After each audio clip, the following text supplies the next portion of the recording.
Bonjour, bienvenue sur Net TV Channels, le média web TV pour les entrepreneurs. Ravi de vous accueillir en ce jeudi 14 novembre pour cette web mission hebdomadaire Anthony Networking. Donc il s'agit aujourd'hui de la numéro 30. Je vais vous parler, donc au sommaire, je vais vous parler de la solution Agora Pulse. Un petit peu plus tard dans cette web mission, j'aurai le plaisir d'accueillir Xavier Pestel qui nous présentera son activité. Et nous terminerons avec la discussion concernant les réseaux et les médias sociaux avec les retours d'expérience de notre invité. Mais sans plus attendre, la chronique des outils de veille et réseaux sociaux.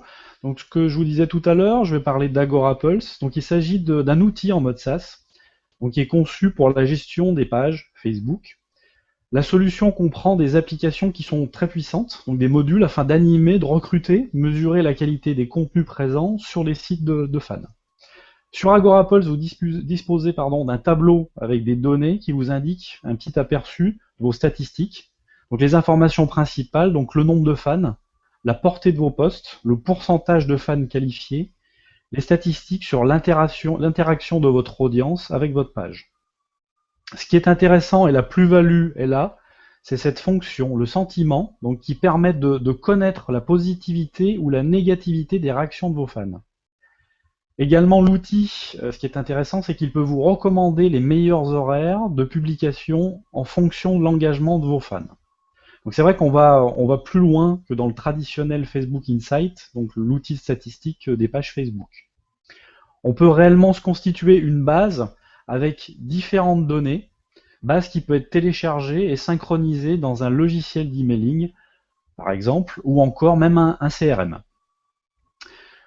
Concernant, pour finir, le pricing, on débute avec un plan à 9 euros. Donc vous avez l'identification, la qualification des fans et l'animation des communautés. Donc c'est limité à 1000 fans. Vous avez un autre plan à 29 euros par mois et enfin 99 euros par mois avec des fonctions supplémentaires en matière d'export de données CSV, la modération des pages, KPI et mesure du ROI. Et limité à 100 000 fans, donc un petit peu plus, quand même un peu plus élevé. Et il y a une version enfin qui se nomme Diamond, qui existe elle en illimité en nombre de fans avec un module de veille concurrentiel. Donc voilà pour AgoraPulse. Moi je vous conseille de l'essayer. Bon, c'est pas très onéreux et ça permet d'avoir vraiment le complet sur l'ensemble des statistiques, plus que ce que je vous disais tout à l'heure, plus que sur l'outil inséré sur Facebook. Voilà, donc je continuerai la semaine prochaine sur les outils de veille et réseaux sociaux. Donc là, place à la présentation de notre invité. Donc comme je vous le disais en entrée, nous avons aujourd'hui Xavier Pestel qui est avec nous. Bonjour Xavier. Bonjour à tous.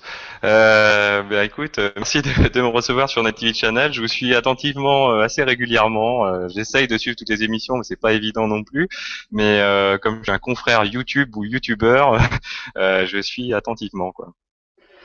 Avec grand plaisir Xavier, tu es déjà venu d'ailleurs sur NetTV Channels en tant que consultant. Donc aujourd'hui tu es là en tant qu'invité. Je te laisse te présenter ton activité. Oui, c'est vrai. Alors dans une dans une précédente émission, j'avais déjà présenté un petit peu mon activité avec Alexandre, mais sous un angle plutôt immobilier. Aujourd'hui, on va aborder ça d'une manière un petit peu différente. Alors en fait, pour expliquer mon activité, ça a commencé en 2004, on va dire. C'était le début pour moi du blogging en fait en 2004. Donc bon, ça avait déjà commencé quoi. Les blogueurs avaient déjà commencé depuis pas mal d'années, hein, puisque ça a commencé en 99-2000 par là, quoi. Donc moi, j'avais commencé en 2004 à monter un blog immobilier, quoi.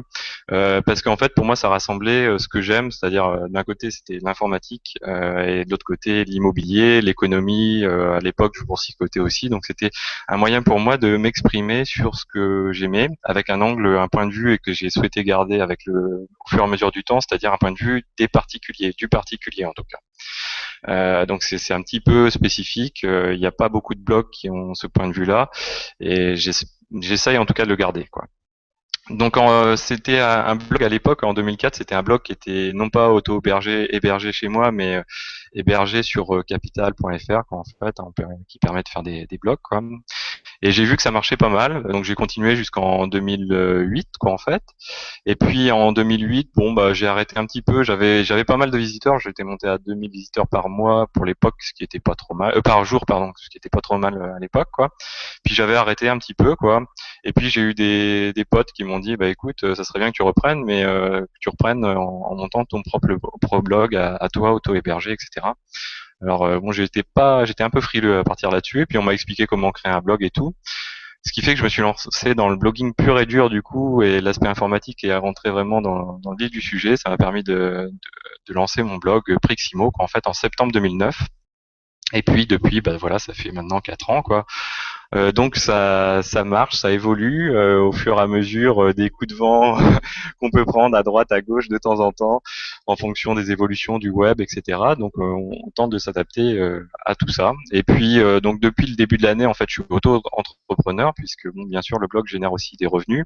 Alors j'ai pas que ce blog, hein, j'ai aussi d'autres blogs. Hein. J'ai des blogs, j'ai un blog qui est lifestyle et qui parle aussi de new tech, quoi, nouvelles technologies, quoi. Et puis j'ai d'autres blogs qui sont dans le domaine de la mode. Bon, le but c'est d'essayer d'avoir on va dire un bilan financier qui est plutôt positif, quoi. Donc il y en a qui sont plutôt pour apporter du cash et il y en a qui sont là plutôt pour on va dire faire du plaisir et faire ce qu'on aime avant tout, quoi. Ce qui est hyper important, quoi. Et puis depuis le début de l'année, comme je suis auto-entrepreneur et que j'ai acquis un petit peu d'expérience au fur et à mesure des années, parce que le SEO, le référencement m'intéressait beaucoup, je fais de l'audit en référencement, en fait, en SEO. J'ai failli faire du community management, mais en fait, j'en ai pas fait, voilà, pour des raisons que je garderai pour moi, quoi. Mais voilà, c'est aussi un volet qui me passionne aussi beaucoup, quoi. Voilà. Xavier, comment tu utilises comment les réseaux sociaux aujourd'hui dans le cadre de ton activité de blogueur? Alors en fait, bah, je pense que c'est un petit peu comme quoi j'ai eu, on va dire, une évolution par rapport au comportement que j'ai par rapport aux réseaux sociaux. C'est-à-dire qu'en fait, il y a quelques années, au tout début des réseaux sociaux, c'est vrai que j'ai eu le comportement qu'ont eu beaucoup de personnes, je pense, c'est-à-dire de se dire bon bah voilà, c'est une nouvelle capacité à acquérir du trafic avant tout, quoi, en tant que blogueur. Donc bon, je me suis précipité dessus, j'ai passé beaucoup de temps dessus, j'ai essayé de créer des communautés, une communauté, interagir dessus, etc. Et puis petit à petit, je me suis rendu compte que quand même, malgré tout, ça prenait du temps, quoi, comme tout, quoi, et que par rapport à mon activité de rédaction de contenu, etc., il fallait quand même que je devienne plus efficace, quoi, en fait. Donc j'ai commencé à m'organiser un petit peu autrement, c'est-à-dire à passer un peu moins de temps sur certains aspects, c'est-à-dire qu'avant je chattais beaucoup avec plein de gens, quoi, tous mes fans, quoi, une partie des fans qui voulaient bien interagir avec moi, quoi. Je chattais énormément. Et c'est là où ça peut être un petit peu consommateur de temps, quoi, en fait. Hein. On peut se laisser déborder comme bien souvent sur Internet, donc il faut savoir, à mon sens, être très organisé dans sa manière d'aborder les réseaux sociaux. Je pense que c'est hyper important et savoir pourquoi on le fait et se limiter un petit peu, quoi, pas totalement, mais se limiter un petit peu dans l'utilisation, quoi, et se donner un champ et essayer d'éviter de partir un petit peu dans tous les sens, quoi. Et puis dernièrement, quand même, là, je refais une évolution complémentaire, c'est-à-dire qu'en fait, c'est toujours avec une approche un petit peu égoïste, hein, de trafic, hein, bien sûr, mais c'est vrai que je pense que comme pas mal de blogueurs, j'ai pris des coups un petit peu durs, on va dire, en matière de trafic vis-à-vis du référencement naturel, quoi, en fait, hein, donc via Google. Hein. Et ce qui fait, et Matt Cutts, donc le chef à penser du SEO mondial, quoi, de chez Google, l'a dit clairement encore dans une vidéo, il faut apprendre à se passer du référencement naturel. Bon, ça c'est lui qui l'a dit, donc on peut pas trop dire le contraire, mais je pense que il faut quand même essayer effectivement de repenser sa manière de bloguer en fonction de ça, effectivement, quoi. Donc mon approche a effectivement évolué, donc je suis reparti maintenant sur les réseaux sociaux. J'en utilise trois essentiellement, les trois principaux à mon sens, donc Facebook, Twitter et Google+. J'en ai testé pas mal parce qu'en fait à chaque fois j'ai besoin de savoir en fait ce que ça peut m'apporter, ce que ça peut apporter à d'autres. Parce que dans Priximo j'avais un volet web marketing que j'ai un petit peu arrêté parce que c'est pareil. Après c'était une ligne éditoriale qu'il fallait que je tienne, donc c'était pas hyper évident. Mais je voulais aussi apporter un petit peu de conseils aux agents immobiliers qui voulaient se promener sur Internet et faire un peu de réseaux sociaux, quoi. Donc voilà. Donc je navigue un petit peu, je teste. Actuellement, je me concentre un petit peu sur Google+, sur YouTube, pour moi que je considère comme un réseau social, parce qu'il y a beaucoup à faire sur YouTube, quoi.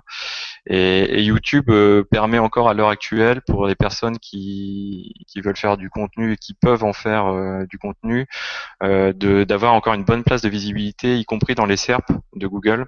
Et ce qui est quand même extrêmement rare, c'est-à-dire que sur un mot-clé un petit peu concurrentiel, on va pas dire les gros mots-clés, ça permet de faire apparaître sa vidéo quand même dans les premières places, ce que personne ne pourra faire, quoi, ou difficilement, ou à force d'un coût financier assez important, de se placer sur les premiers mots dans Google Plus, quoi. Ouais, dans Google, pardon. Voilà. Ah, merci beaucoup Xavier. Donc ça Merci c'est ouais, d'être. c'est un retour qui me semble assez important, quoi, sur YouTube. C'est quelque chose qui me paraît assez important parce que c'est vrai on regarde YouTube en se disant ouais, c'est un petit truc, on voit des gens, des youtubeurs, quoi, on voit des trucs un peu rigolos et tout, mais derrière il y a quand même un aspect à professionnaliser qui est assez important. En matière d'immobilier, surtout, on voit beaucoup d'annonces. C'est vrai il y a des sociétés qui sont montées avec un business spécifique, c'est-à-dire faire des pseudo visites virtuelles, quoi, en fait, hein. C'est-à-dire avec des photos animées, hein. Je pense que tout le monde en a plus ou moins vu sur Internet, quoi, sur YouTube. Et l'inconvénient, c'est que du coup, on va dire le volet YouTube, mais côté thématique immobilière, est un petit peu saturé de ce genre de vidéos-là, qui finalement n'apporte rien en termes de visibilité par rapport à YouTube. Ça peut apporter un petit peu aux agences pour avoir un outil, on va dire, de quelque chose qui est un petit peu plus intéressant en termes de présentation, quoi. Mais derrière, ça apporte pas forcément grand-chose pour les comptes, spécifiquement YouTube, quoi. Merci beaucoup Xavier pour tous ces retours d'expérience. C'est l'heure de se quitter. Merci beaucoup, merci d'être Mm. venu. Bah, merci d'avoir invité, oui. Avec grand plaisir. Nous, on se retrouve la semaine prochaine pour Anthony Networking numéro 31. Alors, ça sera mercredi à 12h45. On reprend l'horaire normal. Et puis, je vous souhaite une excellente soirée et je vous dis à très bientôt. Au revoir.